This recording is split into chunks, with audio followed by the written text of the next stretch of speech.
nangangalunya sa asawa ng iba, sa bakit bagay ang nangangalunya sa asawa ng kanyang kapwa, ay papatayin na walang pagsala ang nangangalunya at ang napakalunya. Ibig sabihin, yung lalaki at yung kinabit.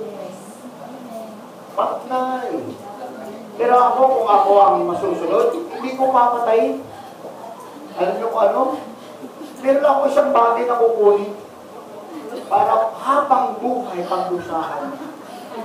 Kasi napakaano yan. Putunin. Kaya, tapos yung taling-taling mo palagi. Tropeo mo yan. Buti na lang, di ako presidente. Yan yung gagawin ko talaga. Amen ba mga kapatid? Ayaw pa lang pinagagawa sa buhay. Ha? Hindi pa nakukuntihin ko ano? O, di ba mga kapatid? Hindi pa napulpul dyan kung ano-ano na. Adultery. Itong isa. Inches. Okay. Ano yan? May mahaba tayo eh. At ang lalaki sumiping sa asawa ng kanyang ama, ang tawag nito, manugang. Ang lalaki sumiping sa asawa ng kanyang ama, biyanan. Ay kahubaran ng kanyang ama ang kanyang inilitaw. Kahiyan ng kanyang biyanan. Kapwa sila, papatayin na walang pagsala. Mabubugo ang dugo nila sa kanila. O magbiyanan. Ha? Yung asawa, yung lalaki, ito yung halimbawa.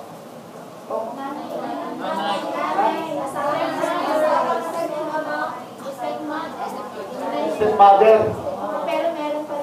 Pero parang ano pa rin, ano?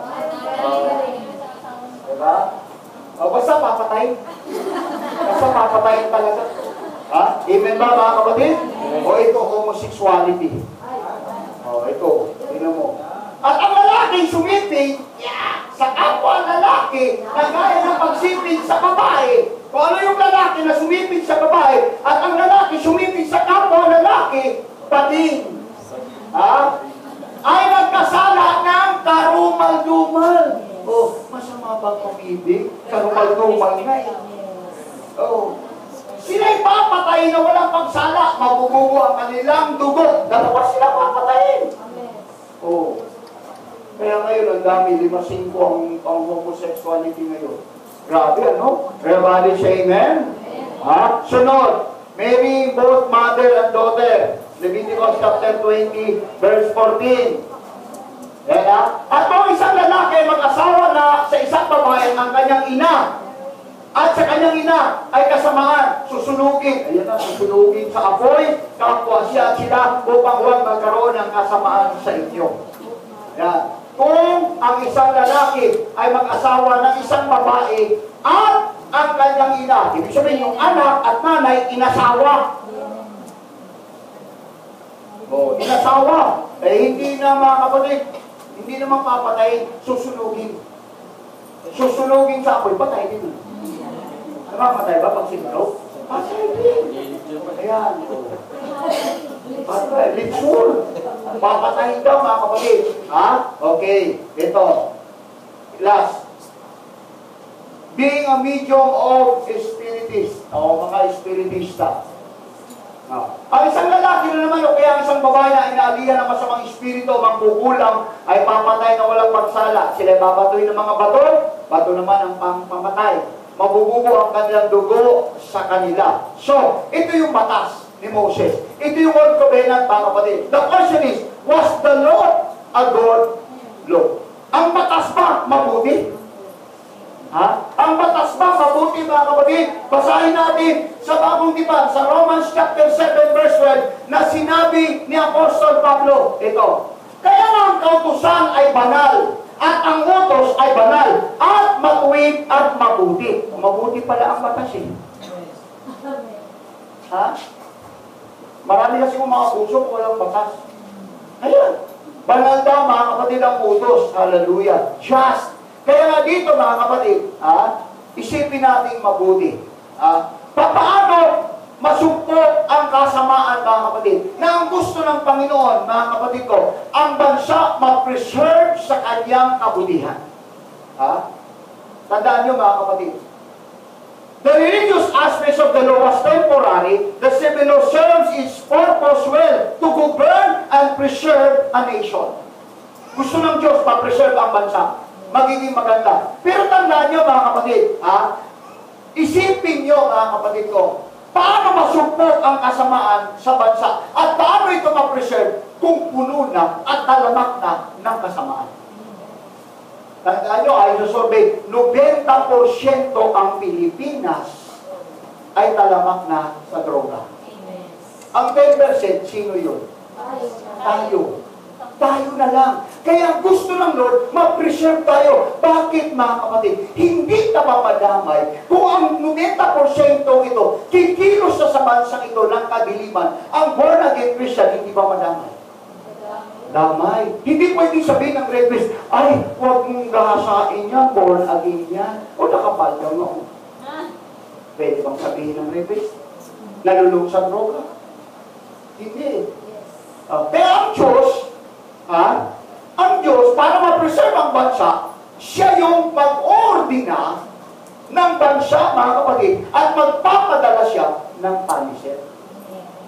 Okay by God ang bansa.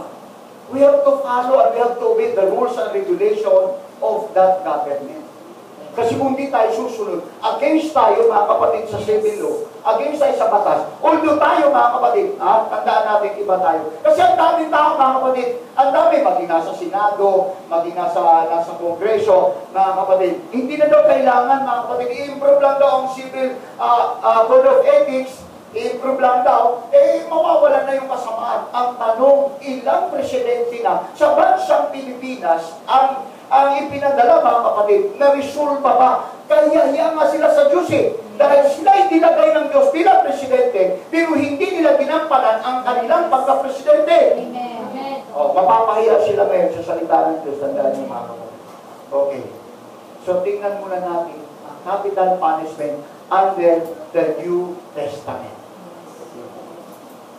Ano ba ang purpose mga kapatid ko ng New Covenant?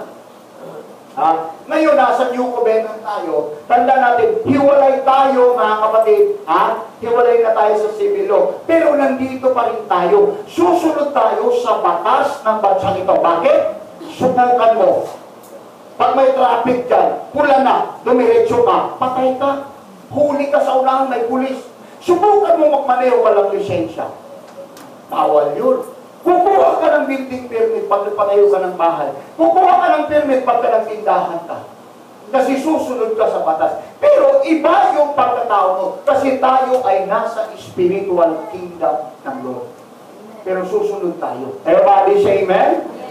Ang importante kung ano ang dinisenyo mga kapatid ko ng Diyos sa bansa, tayo ay susunod mga kapatid. Hallelujah. Bagamat tayo raw ay nasa kaharian ng ating Panginoon. John 18:36, ano ang sinabi? Sumagot si Jesus, ang kaharian ko ay hindi sa sanlibutan ito. Kaya ang kaharian natin hindi ito. Bakit? Anak tayo ng Panginoong Jesucristo. We are His body. He's the head of this family. Kaya tayo ay hindi taga rito, na tayo ay pansamantala na dito. Kaya lang, susunod tayo kung ano panukala ng bansang ito. Nakuha nyo? Ayan. Kung ang kaharian ko ay sa sanlibutan ito, ang ating mga alipin na ay makikipagbaka upang kulong may bigay sa mga udyo. Ngunit ngayon, ang aking kaharian ay hindi rito. Ganun din tayo. Nasa loob tayo ng spiritual kingdom. Everybody say amen? Pero hindi tayo mga kapatid ko, ang kaharian natin hindi rito. Kaya lang, nandito pa tayo sa lupa ito, sa bansang ito, wala tayong ibang gagawin kundi sumunod kung ano ang panukala ng bansang ito. Or else, hindi ka pwede rito. Everybody say amen? So malinaw yun mga kapatid. Lahat tayo ay nasa loob ng spiritual kingdom. Kaya lang mga kapatid, hallelujah, meron din tayong relasyon sa civil authorities. Kaya pagka may pulis, wala ka namang dapat ikatakot kung wala kang ginagawang masama. Kasi kung tama ang ginagawa mo, kahit may pulis dyan, sasaludo ka lang, magpapasalamat ka pa. Amen? Huwag na huwag niyong laitin ang civil authorities. Kahit namumurakot yan. Huwag. Respeto ang kailangan. Totoo yun. Kaya nga, pagka mayroon dyan mga nag-checkpoint mga kapatid, nag-checkpoint ako noon, nakasap ko, yes sir, salamat. Dahil kung wala kayo, hindi mahuli itong mga tao ito. Kahit masama sila. Dahil sila ordained by God. Ha? Ordained by God yan, mga kapatid. Everybody say amen? Tingnan nyo, mga kapatid ko, Romans chapter 15. Ito yung reference, mga kapatid, hallelujah, na maging sa bagong tipan, merong capital punishment. Ayan o. Ang bawat kaluluwa, sino yung kaluluwa? Tayo. Ang bawat kaluluwa pasakop sa matataas sa kapangyarihan, sapagkat walang kapangyarihan na hindi mula sa Diyos. Lahat ng tumatayo dyan, lahat ng mamiminuno dyan, ordained by God. Mananagot lang sila kung mali ang kanilang pagiging tagapanguna. Ayan o. Ang Diyos ang may nag-ordina eh. At ang mga kapangyarihan ay hinirang ng Diyos. Hinirang is ordained by God. Tuloy. Kaya nga ang sumasalansang sa kapangyarihan ay sa utos ng Diyos sumasalansang. Kaya kung wala kang ginawang masama, bakit ka naman matakot? Pero kung ikay nagtitinda ng shabu, patay ka. Bakit? Sumasalansang ka sa batas ng ating bansa. Everybody say amen? At ang mga magsisalansang ay magsisitanggap ng kahapulan. Ang kabayaran ng kasalanan, kamatayan. Kamatayan. Ayan na. May hapon sa kanyang sarili. Kasi gumawa siya, nagsalansang siya sa batas na inordinahan ng Diyos. Sa madaling sabi, ano ba o sino ba nang inilalagay ng Diyos yan? Ang Diyos ay naghirang sa kanila. Inordinahan ng Diyos yan. Kahit sino, mga kapatid. Kaya nga, pagkamali ang pagpapatupad, walang mangyayari sa bansa. Amen? Tuloy. Sapagat ang mga pinuno ay hindi kilabot sa gawang mabuti. O, tingnan nyo, ang mga pinuno ay hindi kilabot sa gawang mabuti. Inordinahan ng Diyos, pero hindi yung mga kapatid ko kilabot sa gawang mabuti. Puro talagang banatan. Kundi sa masama. At ibig mo bagang mawala ng takot sa kapangyarihan, gawin mo ang mabuti. Oh. Para hindi ka matakot, mga kapatid, sa kapangyarihan dyan, sa mga pulis, sa mga sundalo. Gawin ka lang mabuti. Bakit ka matatakot? May pulis. Kung ganyan ang ugali mo, may sabu. May sabu ka sa bulsa mo.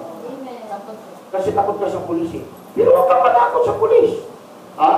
Gawin mo ang mabuti at magkakamit ka ng kapurihan sa kanya. Matutuwa ang pulis ay yan. O yan ang makamayang ng bansang Pilipinas. Hindi na kailang idokhang pa.